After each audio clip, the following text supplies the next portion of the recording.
प्यारे बच्चों, 9वीं कक्षा के विज्ञान के छठे चैप्टर उत्तक के सेकंड लेक्चर में आपका स्वागत है।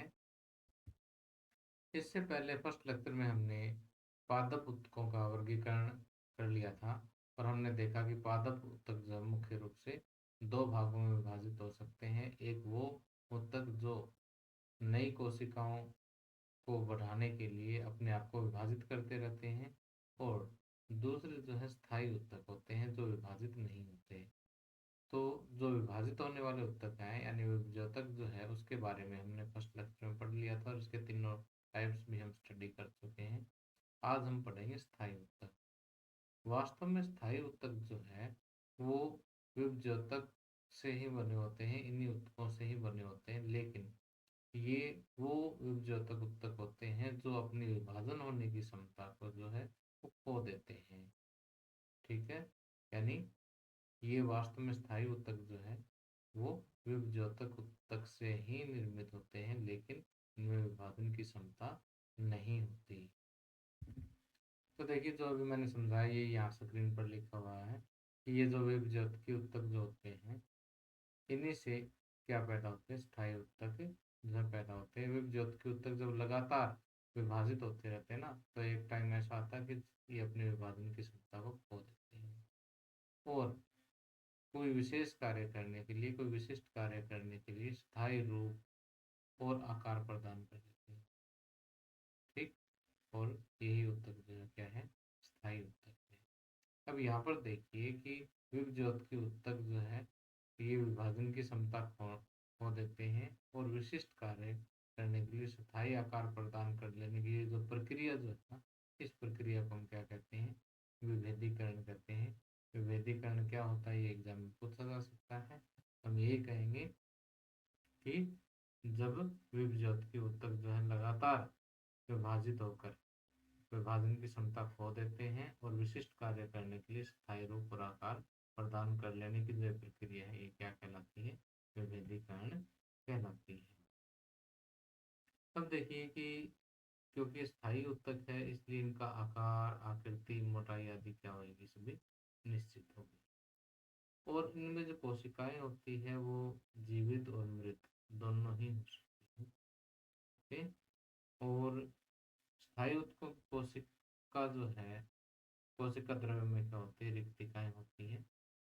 तो ये स्थायी उत्तकों के कुछ एक गुण हैं कि इनका आकार, आकृति, मोटाई निश्चित होती है और इनमें जीवित और मृत दोनों कोशिकाएं हो सकती है और कोशिका द्रव्य के अंदर रिक्तिकाएं होती है। तीन इसके मुख्य गुण हैं।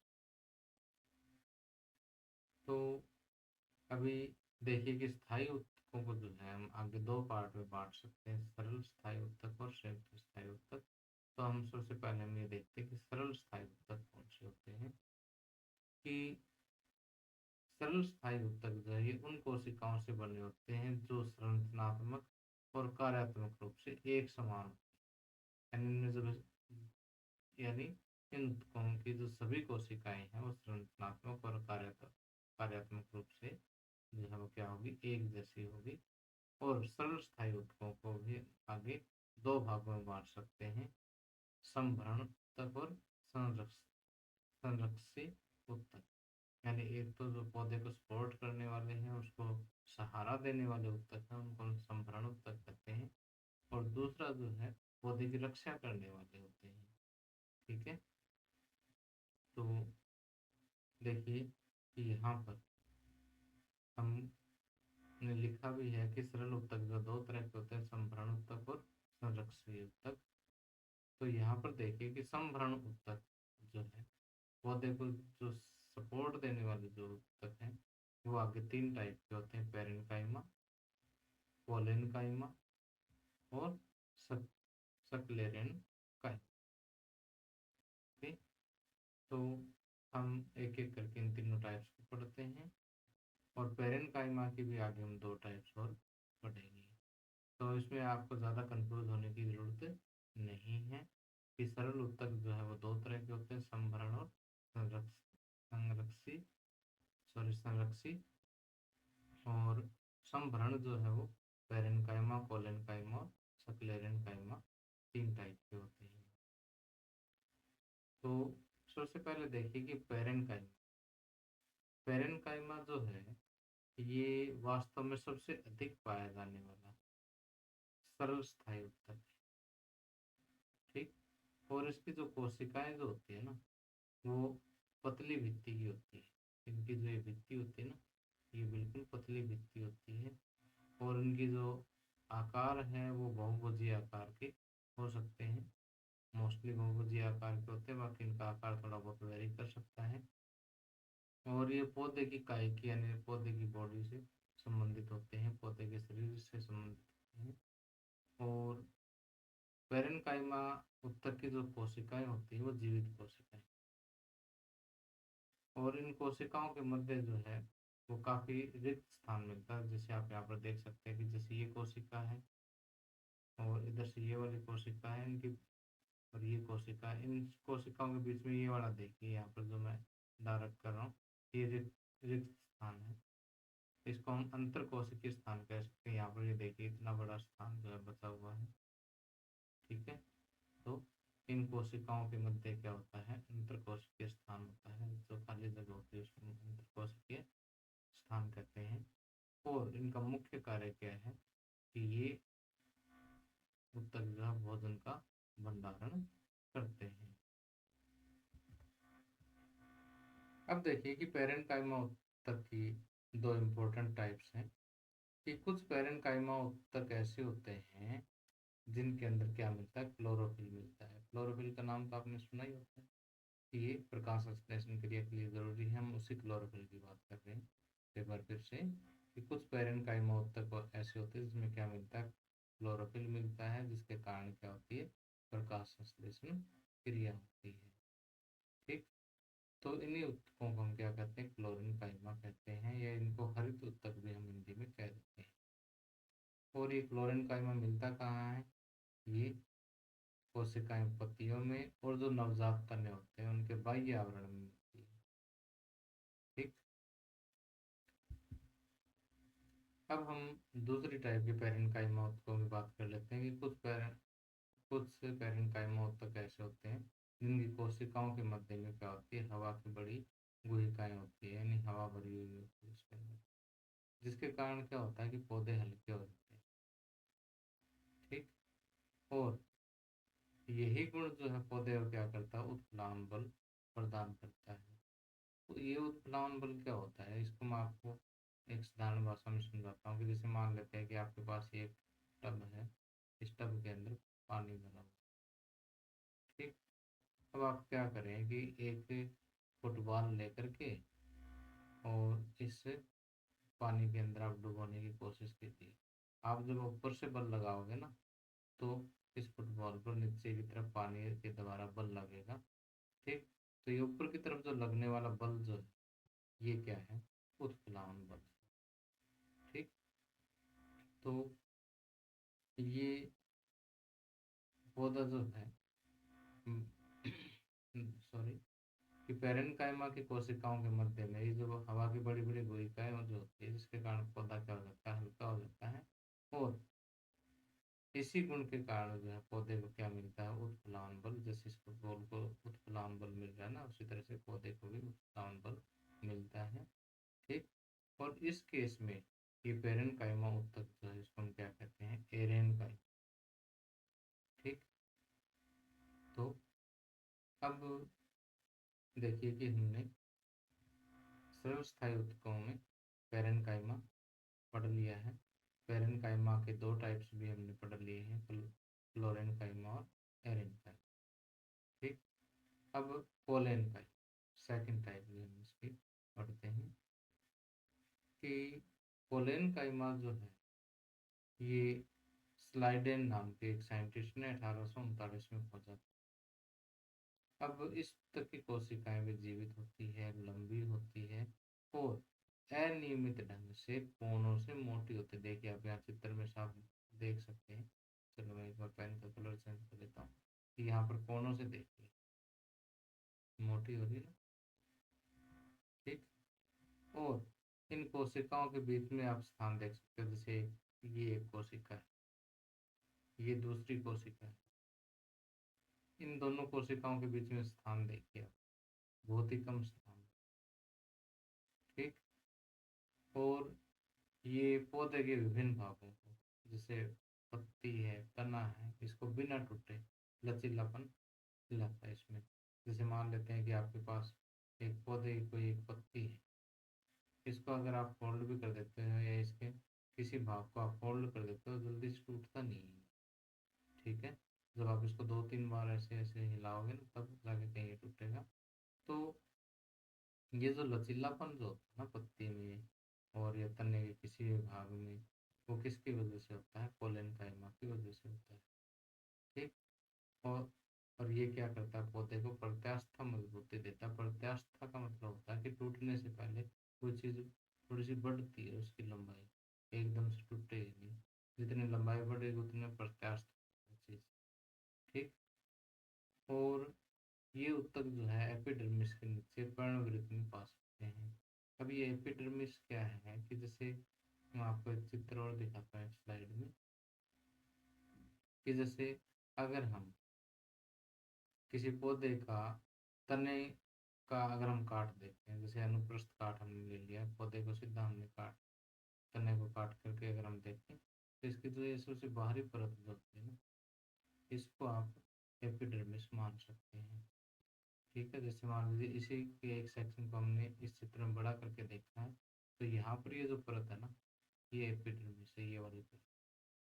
ठीक है। एपिडर्मिस के बारे में अभी मैं अगली स्लाइड में जो आपको डिटेल से पढ़ाऊंगा, तो अभी आप यहाँ से देख सकते हैं कि ये एपिडर्मिस के नीचे जो है पर्णवृत्त में ये जो कोलन काइमा हम पा सकते हैं।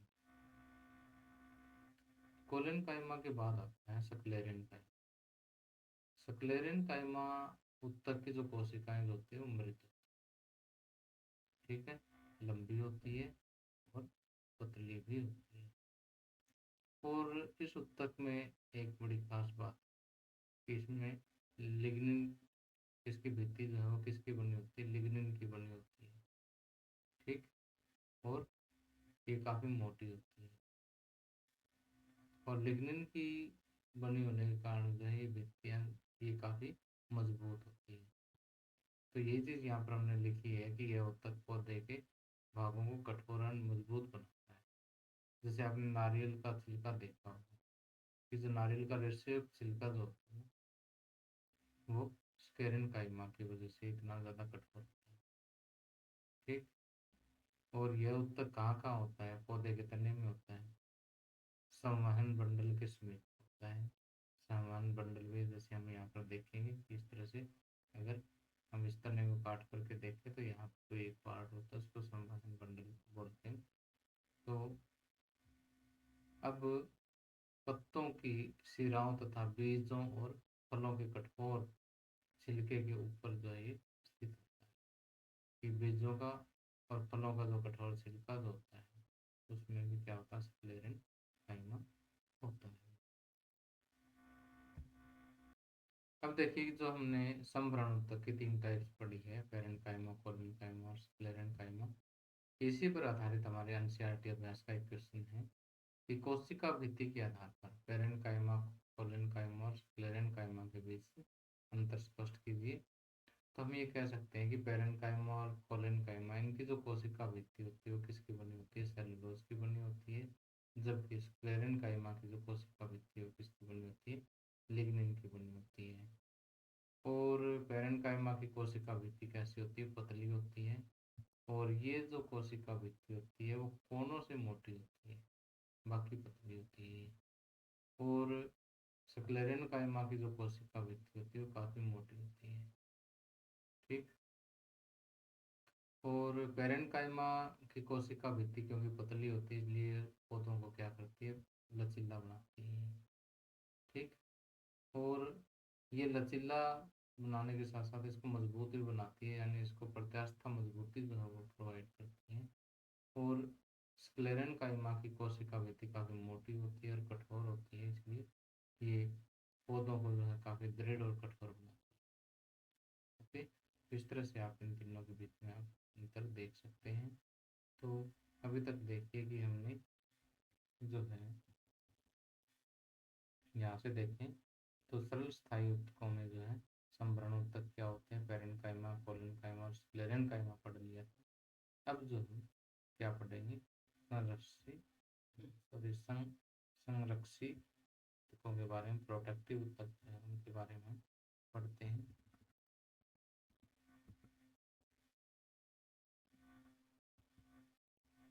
अब देखिए कि जैसे नाम से स्पष्ट है, संरक्षी ऊतक या प्रोटेक्टिव ऊतक, इसका मुख्य काम क्या होता है, पौधे को या पादप को जो सुरक्षा प्रदान करना, जो इसका मुख्य कार्य होता है।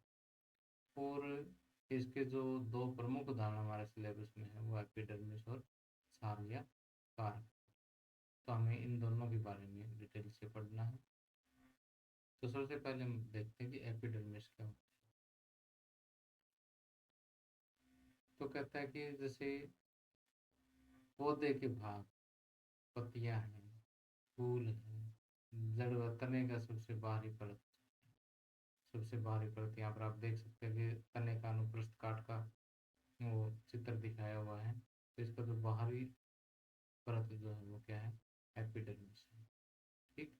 और इसी को अगर हम जूम करके देखें तो इस टाइप से, जैसे इतना इतना पार्ट अगर हम जूम करके देखें, इतना इतना पार्ट, तो ये कुछ इस तरह से नजर आएगा। तो ये जो बाहरी परत है ये वाली, ये क्या है, एपिडर्मिस है। ठीक। और एपिडर्मिस जो है वो क्यूटिकल से ढकी होती है। ये क्यूटिकल क्या है, ये जैसे आप पत्ती के ऊपर से या तने के ऊपर से हाथ फिरा करके देखोगे ना, जो नया तना जो होता है उस पर एक मोम की जैसी, मोम और पानी जैसी एक के समान एक परत सी ऊपर चिकनी परत जमी हुई होती है। ठीक है। और ये चिकनी परत क्या है, क्यूटिकल है।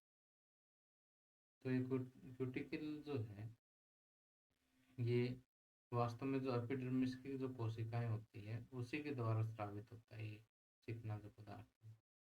ठीक। और अब ये कहता है कि अधिकतर पौधों की जो एपिडर्मिस की जो कोशिकाएं होती है, जैसे यहाँ पर आप ये देख सकते हो कि ये जो कोशिकाएं हमने दिखा रखी है ना, ऐसे करके, ये देखो मैंने कलर कर दिया इसके अंदर, ये जो कोशिका है ये किसकी है, एपिडर्मिस की कोशिका है। इसी तरह से ये वाली जो कोशिका है यहाँ पर, ये भी एपिडर्मिस की है, ये वाली भी एपिडर्मिस की कोशिका है। तो इन एपिडर्मिस की कोशिकाओं के बीच में देखिए कि यहाँ पर ये देखिए, ये, चलो मैं आपको अलग कलर से दिखा देता हूँ। यहाँ पर ये देखिए, ये छोटे छोटे छिद्र होते हैं। इन छिद्रों को हम क्या कहते हैं, इन छिद्रों को हम स्टोमेटा कहते हैं, या रंध्र भी इसको हिंदी में बोल देते हैं। ठीक है। और स्टोमेटा के दोनों तरफ जो है ना, इस तरह से जैसे दरवाजे होते हैं, इस तरह से दो कोशिकाएं होती हैं। इनको हम द्वार कोशिकाएं भी कह देते हैं, गार्ड कोशिकाएं भी इसको कह देते हैं। ये देखिए कि एक कोशिका ऐसे इधर है, दूसरी इधर ब्रैकेट टाइप की सी है ना, इनको हम क्या कहते हैं, स्टोमेटा की गार्ड कोशिकाएं कहते हैं, या इनको द्वारक कोशिकाएं भी कह देते हैं।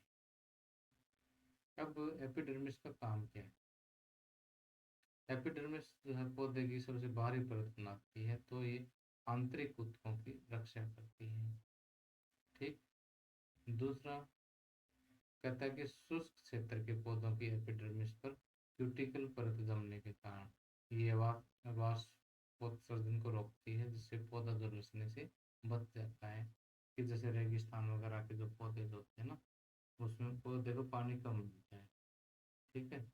और ऐसे पौधों के ऊपर जो है एक दूसरी परत आ जाना, जो कि उसके बाद इसका वाष्पीकरण होने से रोकती है, ये वाली परत। तो वाष्पीकरण कम होगा तो पौधे के अंदर पानी प्रोटेक्ट रहेगा, पौधे के अंदर पानी प्रोटेक्ट रहेगा तो पौधा जो है वो झुलसने से बच जाएगा। आगे हम बात करते हैं जलीय पौधों की।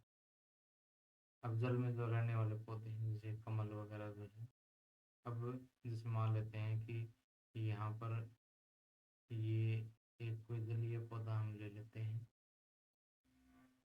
ठीक। ये पौधा जो जल के अंदर, ठीक, इसका कुछ पार्ट भी जो है जल के साथ टच होगा, नेचुरल सी बात है। तो ये जो मोम जैसी परत है ना, जो यहाँ पर इन पत्तों के साथ लग गई है ये परत। ये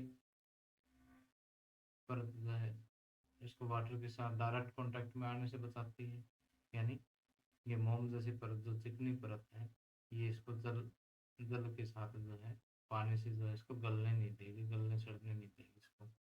ठीक है।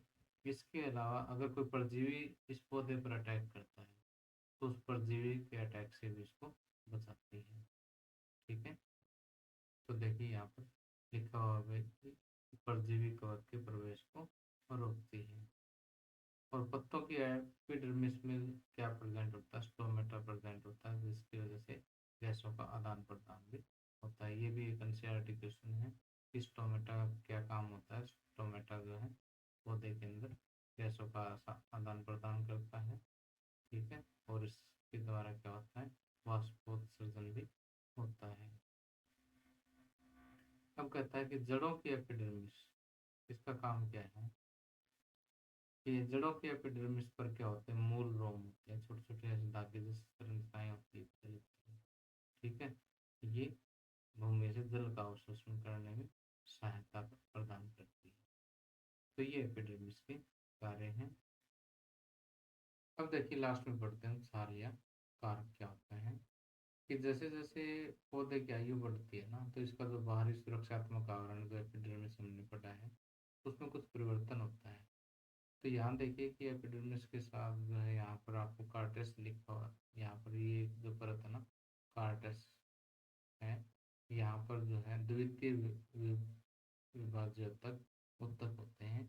और ये कारक नाम की कोशिकाओं से एक यहाँ पर एक एपिडर्मिस की जगह पर एक और नई परत बना देते हैं। ठीक है। क्या बना देते हैं, नई परत बना देते हैं, जिससे मोटी छाल का निर्माण होता है। ठीक। और इन छालों की जो कोशिकाएं होती है वो कैसी होती है, मृत कोशिकाएं होती है। और इन मृत कोशिकाओं के बीच में जो कोई स्थान नहीं होता है, यानी अंतः कोशिकीय जो स्थान जो होता है ये बिल्कुल न के बराबर होता है। बिना अंतः कोशिकीय स्थान के जो है ये व्यवस्थित होती है। तो इस तरह से यहाँ पर क्या है, एपिडर्मिस की जगह पर छाल का निर्माण जो है यहाँ पर हो जाता है। तो अब देखिए कि छाल का जो कुछ गुण है, तो देखिए कहता है कि इस भित्ति पर क्या होता है, सुब्रिन नाम का रसायन होता है। कि देखिए आप यहाँ पर छाल का चित्र देख सकते हैं कि यहाँ पर क्या होता है, सुब्रिन नाम का रसायन होता है जो छाल को, छाल के अंदर हवा और पानी को नहीं जाने देता, यानी हवा और पानी के लिए इसको अवैध बना देता है। तो इस तरह से हम ये कह सकते हैं कि ये छाल जो है पौधे के आंतरिक भागों की रक्षा करती है और पौधे का जो पानी होता है उसकी क्षति को भी जो है रोकती है। तो आप यहाँ से देख सकते हैं कि हमने अभी तक क्या क्या पढ़ लिया है। कि आज हमने स्थायी उत्तकों में से सरल स्थायी उत्तक के बारे में पढ़ा। और हमने देखा कि स्पोर्टिव टिश्यू और प्रोडक्टिव टिश्यू दो तरह के होते हैं।